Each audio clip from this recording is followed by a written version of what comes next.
তুমি কি খাবা? মামা মোমো? মামা আচ্ছা ঠিক আছে, তোমাকে মোমো বানাই খাওয়াবো। মামা ঠিক আছে।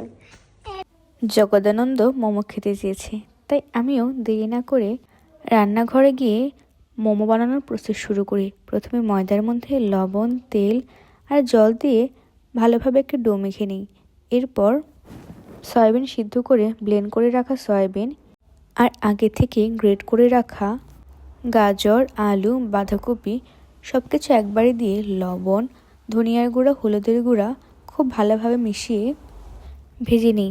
ও আচ্ছা, মাঝে কিন্তু কাঁচামরিচ কুচিও দিয়েছি।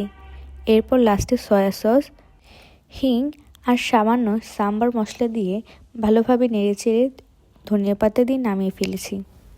আর আমার কাছে কিছু পনির অ্যাভেলেবেল ছিল, তাই উপর দিয়ে পনির কুচিও দিয়ে দিয়েছি।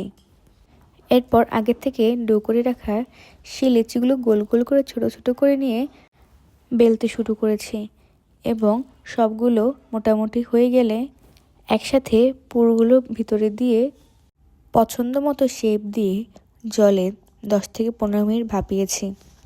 এত কষ্টে বানানোর পর রিভিউটা শুনুন। রুটি রুটি রুটি না, মোমো। মামা কেমন হয়েছে মামা মোমো? ভাল লাগছে তোমার? না ভাল লাগে নাই? Honest review. দুঃখের কথা আর কি বলবো, যার জন্য বানিয়েছি তার নাকি এটা রুটি মনে হয়েছে আর ভালো লাগেনি। খুবই কষ্ট পেয়েছি। Thanks for watching.